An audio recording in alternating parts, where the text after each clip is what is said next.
महामानव कहे जाने वाले बाबा साहब डॉक्टर B.R. अम्बेडकर जी को नमन वंदन करते हुए और हमें एक ऐसा वृक्ष, छायादार वृक्ष बसपा के रूप में देने वाले मान्यवर साहब काशीराम साहब जी को नमन वंदन करते हुए और हमारी पार्टी की राष्ट्रीय अध्यक्ष आदरणीय बहन कुमारी मायावती जी को अपना आदर्श नेता मानते हुए और भगवान बौद्ध जी के चरणों में शीश नवा के उन्हें नमन वंदन करते हुए आज का जो कार्यक्रम है, हमारी बहन माननीय श्रीमती सीमा कुशवाहा समृद्धि कुशवाहा जी ने जो आज के कार्यक्रम की मुख्य अतिथि हैं, ऐसी हमारी बहन जी ने आज हमें सादाबाद के लिए समय जो निकाला, मैं उसका बहन जी का बहुत बहुत आभारी हूं। और बहन जी के बारे में तो जितना भी कहें उतना कम होगा। बहन जी जो निर्बल लोग होते हैं, जिनका कोई साथ नहीं देता है, उनका साथ देने का काम हमारी बहन जी करती हैं। जैसे हमारी बहन कुमारी मायावती जी हर निर्बल, हर दबे कुचले शोषित व्यक्ति के लिए काम करती हैं, उसी प्रकार हमारी बहन जी आदरणीय सीमा बहन जी कुशवाहा जी काम करने का काम करती हैं। मेरे भाइयों, चाहे वो दिल्ली का निर्भया केस हो और चाहे वो बूलगढ़ी का केस हो, हमारी बहन जी ने निःशुल्क उन मुकदमों को लड़ करके दोषियों को सजा दिलाने का काम हमारी बहन जी ने किया है। और भारी संख्या में बहुजन समाज पार्टी के कार्यकर्ता और मेरी माता बहनें, मेरे युवा साथी, मेरे बुजुर्गों, आप सबके चरणों में आपका बेटा अपना शीश नवा के सबसे पहले प्रणाम करता है।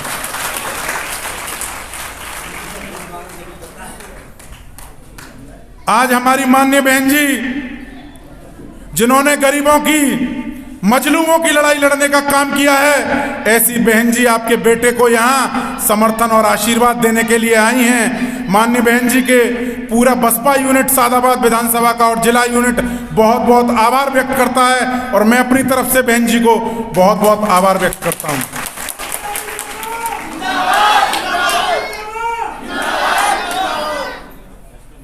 आप जानते हैं कि मान्यवर साहब बसपा के रूप में एक ऐसा वृक्ष लगा करके गए थे जिस वृक्ष से हम सबको, आपको छाया आज भी मिल रही है। और उस वृक्ष को अगर हम लोग खाद और पानी नहीं देंगे और वो वृक्ष अगर मुरझा गया तो मेरे भाइयों, हम लोगों को छाया देने वाला कोई नहीं बचेगा। और आज पहले दौर का मतदान चल रहा है। मैं आपको आश्वस्त करना चाहता हूं, पहले दौर के मतदान में सबसे ज्यादा सीटें बहुजन समाज पार्टी जीतने वाली है। मेरे भाइयों, मेरी बहनों, मेरे सम्मानित युवा साथियों, ये आप निश्चित मान के चलिएगा कि 2022 में बहुजन समाज पार्टी की माननीय बहन जी के नेतृत्व में उत्तर प्रदेश में सरकार बनने वाली है। और आपको बताना चाहूंगा, सादाबाद विधानसभा में भारतीय जनता पार्टी के पास तो एक स्वस्थ रूप से प्रत्याशी भी मौजूद नहीं है। पिछले 5 साल में लगातार वो विधायक रहे, 5 साल किसी के बीच में एक बार भी नहीं आए और अब भाजपा ने उन्हें फिर प्रत्याशी बना दिया। भाजपा ने तो बिल्कुल ऐसा किया है जैसे बारात बिना दूल्हे के चल रही हो, दूल्हा है ही नहीं, बाराती ढोल नगाड़े बजाते हुए चल रहे हैं केवल। और आप जानते हैं,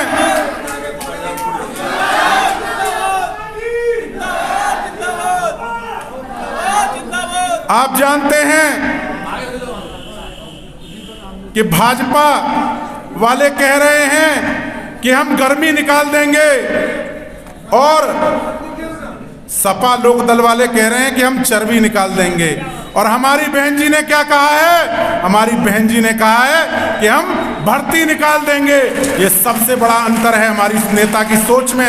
हमारी नेता विकास करने का काम करती हैं, रोजगार देने का काम करती हैं, स्वास्थ्य देने का, अच्छा स्वास्थ्य सुविधाएं देने का काम करती हैं और शिक्षा देने का काम करने वाली जो नेता हैं वो पूरे उत्तर प्रदेश में नहीं, पूरे भारतवर्ष में वो अकेली एकमात्र नेता बहन कुमारी मायावती जी हैं। मेरे भाइयों, मेरी बहनों, आप जानते हैं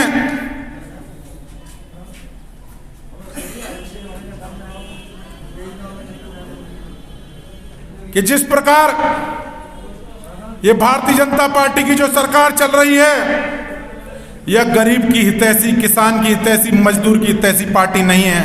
यह केवल धन्ना सेठ उद्योगपतियों की सरकार है। यह केवल धन्ना सेठ और उद्योगपतियों के लिए काम करने वाली सरकार है। आप जानते हैं सब कुछ तो वो प्राइवेट में धीरे धीरे बेचते चले जा रहे हैं। फिर हमारे युवाओं को नौकरियां कहां मिलेंगी? हमारे युवाओं के लिए शिक्षा का कोई प्रबंध नहीं है। और आपको पता होना चाहिए, जब कोरोना काल में विद्यालय और स्कूल बंद कर दिए गए तो शराब के ठेके भाजपा वालों ने खोल दिए। इसी से उनकी सोच को पता चलता है कि उनकी सोच किस प्रकार की है।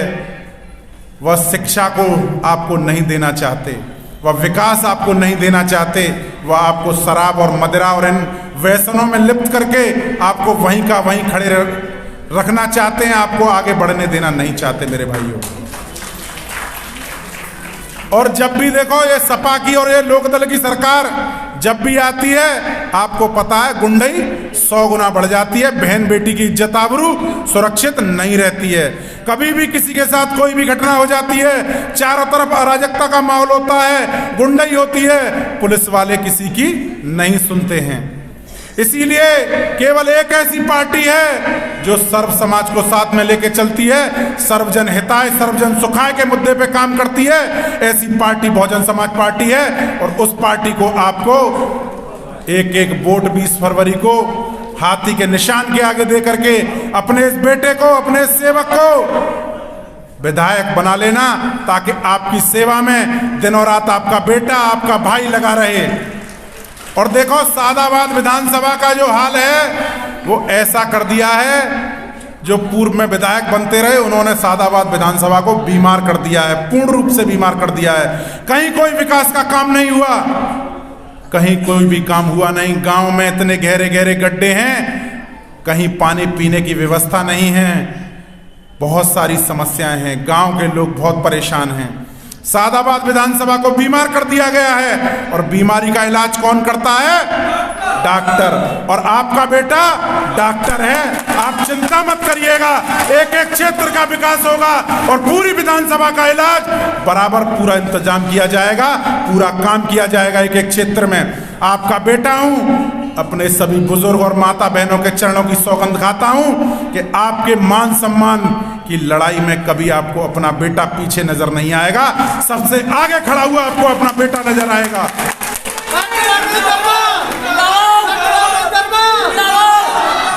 और हमारी प्रेरणा जो है वो बहन कुमारी मायावती जी हैं। और दूसरी जो हमें प्रेरणा देने वाली हमारी दूसरी जो बहन है वो माननीय सीमा बहन जी हैं हमारी।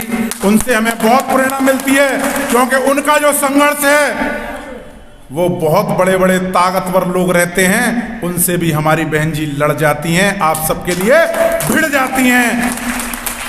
और बहन जी हमारी माता बहनों के सम्मान के लिए पूरे भारत, उत्तर प्रदेश में ही नहीं पूरे भारतवर्ष में संघर्ष करने वाली हमारी ऐसी आदरणीय बहन जी, जिनका यहाँ आशीर्वाद प्राप्त हो रहा है, उनका मैं बहुत बहुत आभार व्यक्त करता हूँ। कहने को तो मुझे बहुत सी बातें अभी मैं कह सकता हूँ, पर मैं चाहता हूँ कि हमारी बहन जी आई हैं, उनका उद्बोधन आपको प्राप्त हो। और एक बात और ध्यान रखिएगा मेरे भाइयों, कि प्रचार कोई भी किसी का कर सकता है, पर जब सदन में, विधानसभा में आपके क्षेत्र की जब कोई बात उठाने का समय आएगा तो उस समय प्रत्याशी जो विधायक होता है वही उस सदन में आपकी बात को उठा सकता है। और भाजपा के जो प्रत्याशी हैं उनके बारे में आप जानते हैं, वो अस्वस्थ हैं और वो आपकी बात को क्या, वो अपनी बात को भी उठाने की व्यवस्था में नहीं है। और दूसरी तरफ जो आरएलडी के प्रत्याशी हैं वो सादाबाद विधानसभा की जमीन पे नहीं रहते हैं, वो आगरा में रहने का काम करते हैं और उनका आवास आगरा में है।